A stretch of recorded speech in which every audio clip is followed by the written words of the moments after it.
भारत का एक ऐसा मंदिर जहां पर प्रसाद के रूप में मटन बिरयानी बांटी जाती है और मुंबई का काला सच जानकर आप हैरान हो जाओगे। और साल 2023 तक भारत में 4G को फ्री कर दिया जाएगा, पर क्यों? और पाकिस्तान से सीधा चीन जाता है ये रास्ता, जो भारत के लिए सरदर्द क्यों बन गया है? और भारत का एक ऐसा गाँव जिसका एक एक व्यक्ति है करोड़पति, जानने के लिए बने रहिए वीडियो के एंड तक। और एक ऐसा खजाना जो किसी के हाथ आना ही नहीं चाहता। नंबर 1 दोस्तों, कैसा हो अगर आप किसी मंदिर में दर्शन करने जाएं और आपको प्रसाद के रूप में मटन बिरयानी मिल जाए? नहीं समझे? चलिए हम आपको समझाते हैं। हमारे भारत के तमिलनाडु में एक मंदिर है जिसका नाम मुनियंडी स्वामी टेम्पल है। इस टेम्पल में एक बहुत पुरानी परंपरा है जिसके चलते इस मंदिर में प्रसाद के रूप में बहुत बड़ी मात्रा में मटन बिरयानी बनाई जाती है और उसे भगवान को चढ़ाया जाता है और बाद में इस चढ़ाई हुई मटन बिरयानी को प्रसाद के रूप में भक्तों में बांट दिया जाता है। ऐसा क्यों किया जाता है इसके बारे में आज तक नहीं पता चल पाया, लेकिन ये बहुत ही अजीब बात है कि मंदिर में मटन बिरयानी का प्रसाद बांटा जाता है। नंबर 2 दोस्तों, मुंबई ऊपर से देखने में काफी रंगीन शहर नजर आता है, लेकिन इसका एक इलाका है जो भारत का सबसे बड़ा रेड लाइट एरिया है। इस इलाके का नाम कमाठीपुरा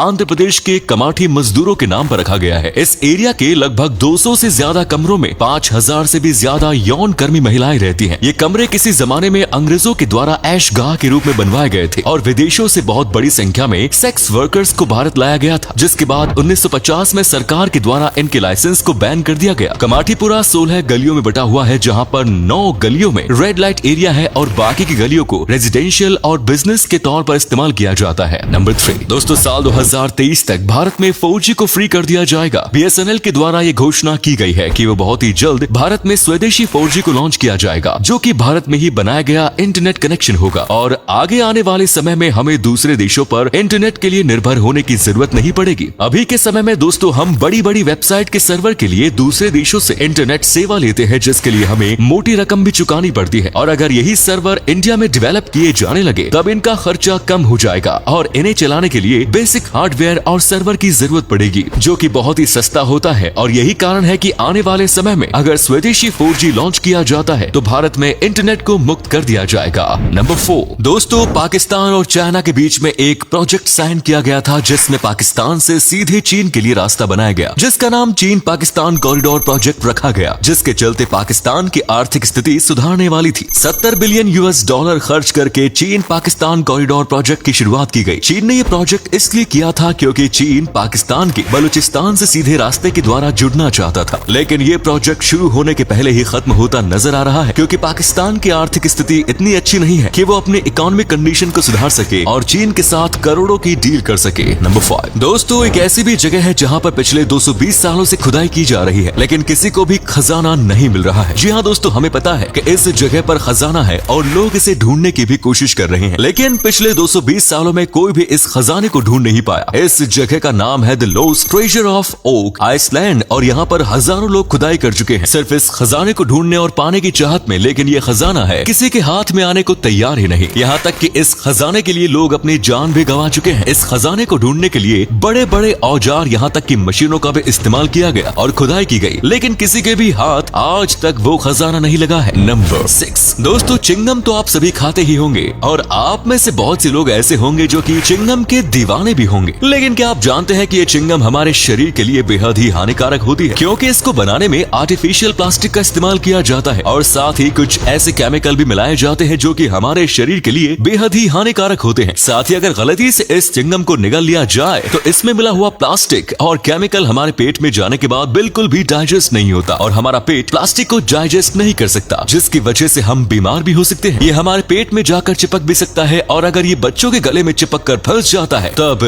स्थिति और भी भयावह हो सकती है। इसलिए बच्चों को चिंगम से दूर रखें और आप भी सावधानी के साथ इसका इस्तेमाल करें। नंबर 7 दोस्तों, अगर जहाज की बात की जाए तो जहाज अपने बड़े आकार और लग्जरी लुक के लिए जाने जाते हैं और आजकल इतने बड़े और आलीशान जहाज बनाए जाने लगे हैं कि जहाज बनाने वाली कंपनी में आपस में कंपटीशन होने लगा है। एक कंटेनर जहाज इतना बड़ा है जो कि साउथ कोरिया में मौजूद है, जिसमें कि एक साथ 24,000 कंटेनर को ट्रांसपोर्ट किया जा सकता है। वहीं बात करें विशाल कंस्ट्रक्शन वेसल की तो इस पर ज्यादातर क्रेन पाइप ट्रांसपोर्ट किए जाते हैं। इसे दुनिया का सबसे बड़ा कंस्ट्रक्शन वेसल माना जाता है। ये इतना बड़ा है कि अगर इसे एक साइड से झुका दिया जाए तो ये एफिल टावर से भी ज्यादा लंबा हो जाएगा। अब बात करते हैं दुनिया के सबसे बड़े जहाज की। इसे देखकर इसकी लंबाई पर आपको हंसी आ सकती है, लेकिन इसकी चौड़ाई इसकी लंबाई की कमी को पूरा कर देती है। इस जहाज की चौड़ाई 70 मीटर है, जो कि दुनिया के किसी भी सिंगल जहाज से ज्यादा चौड़ा है, लेकिन इसके अजीब से आकार की वजह से इसे दुनिया के सबसे बदसूरत जहाज का खिताब दिया गया है। और अगले फैक्ट पर जाने से पहले इस फोटो को ध्यान से देखिएगा और बताइएगा कि आपको किस एक्टर का फोटो दिखाई दे रहा है। इससे पता लगेगा आपका दिमाग और आपकी आंखें कितनी तेज हैं।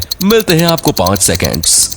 नंबर 8। दोस्तों, भारत को ज्यादातर गरीबी के लिए याद रखा जाता है, लेकिन भारत में एक ऐसा गांव भी है जहां पर रहने वाला एक एक व्यक्ति करोड़पति है। जी हां दोस्तों, भारत का एक ऐसा गांव है जहां पर लोगों के पास पैसों की कोई कमी नहीं और हर घर करोड़पति है। गुजरात के कच्छ इलाके में एक गाँव है बदलिया, जहाँ पर रहने वाले हर व्यक्ति के बैंक खाते में अरबों रुपए पड़े हैं। यहाँ पर साफ सुथरी चौड़ी सड़कें और एक से एक सुंदर मकान देखने को मिल जाते हैं। ऐसी कोई भी गाड़ी नहीं है जो इस गाँव में मौजूद ना हो। असल में यहाँ पर जितने भी लोग रहते हैं उनमें से 95% लोग विदेश में काम करते हैं और छुट्टियां मनाने के लिए इस गांव में आते हैं। यही वजह है कि यहाँ के अधिकतर घर हमेशा तालों में बंद नजर आते हैं और डॉलर में पैसे कमाने की वजह से इन लोगों के बैंक खाते हमेशा से पैसों से भरे पड़े रहते हैं।